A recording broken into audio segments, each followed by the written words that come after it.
കഴുത്ത് നേരെ, കണ്ണുകൾ അടയ്ക്കുന്നു, ഒരു ദീർഘശ്വാസം ഉള്ളിലേക്ക് എടുക്കുന്നു, സാവകാശം ശ്വാസത്തെ പിടിച്ചു നിർത്തുന്നു, ഹോൾഡ് ചെയ്യുന്നു.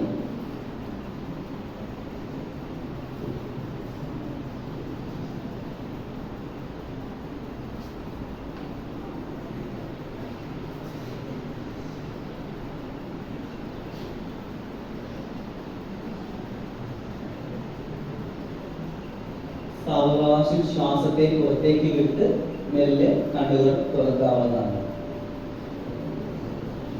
നിങ്ങൾ കുറച്ച് സെക്കൻഡുകൾ നിങ്ങളുടെ ശ്വാസത്തെ പിടിച്ചു നിർത്തിയില്ലേ? ഈ സമയത്ത് നിങ്ങളുടെ മനസ്സിലേക്ക് എന്തെങ്കിലും ചിന്തകൾ വന്നോ? മനസ്സ് ശൂന്യമല്ലായിരുന്നോ?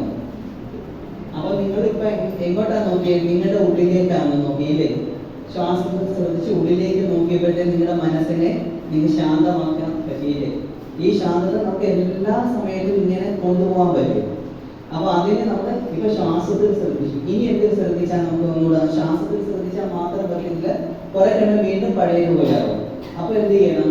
നമ്മുടെ പ്രാണനിലേക്ക് ശ്രദ്ധിക്കണം. ഞാൻ പറഞ്ഞു ശ്വാസവും പ്രാണനും ഒന്നല്ല രണ്ടും രണ്ടാണെന്ന് പറയും ഇല്ലേ? നമ്മുടെ ഈ കാണുന്ന ശരീരത്തിന് പറയുന്ന പേരെന്താണ്? സ്ഥൂല ശരീരം. സ്ഥൂല ശരീരത്തിലാണ് ശ്വാസം പ്രവർത്തിക്കുന്നത്. പ്രാണൻ എവിടെയാണ് പ്രവർത്തിക്കുന്നത്? സൂക്ഷ്മ ശരീരത്തിൽ. നമുക്ക് പുറമെ ഒരു ശരീരമുണ്ട് ഇല്ലേ? കേട്ടിട്ടുണ്ടോ? സ്ഥൂല ശരീരമുണ്ട്, സൂക്ഷ്മ ശരീരമുണ്ട്, കാരണ ശരീരമുണ്ട്. സൂക്ഷ്മ ശരീരത്തിലാണ് പ്രാണൻ സഞ്ചരിക്കുന്നത്. സൂക്ഷ്മ ശരീരത്തെ നമുക്ക് കണ്ണുകൾ കൊണ്ട് കാണാൻ സാധിക്കുന്നതല്ല. അപ്പൊ പ്രാണൻ ഇതിലൂടെയാണ് സഞ്ചരിക്കുന്നത്? സൂക്ഷ്മ ശരീരത്തിലൂടെയാണ്.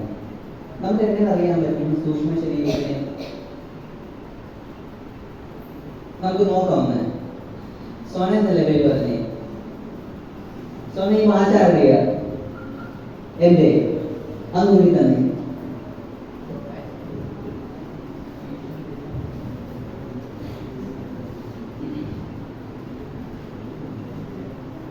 ഞാൻ സോനയോട് എന്താണ് ചോദിച്ചത്? ഈ വാച്ച് ആരുടെയാന്ന് ചോദിച്ചു. എനിക്ക് എന്താണ് ഉത്തരം തന്നത്? എന്റെ എന്നാണ് പറഞ്ഞത്. ശരിയല്ലേ? സോന, ഈ കൈ ആരുടെയാ? എന്റെ. ആ കൈ തരൂ,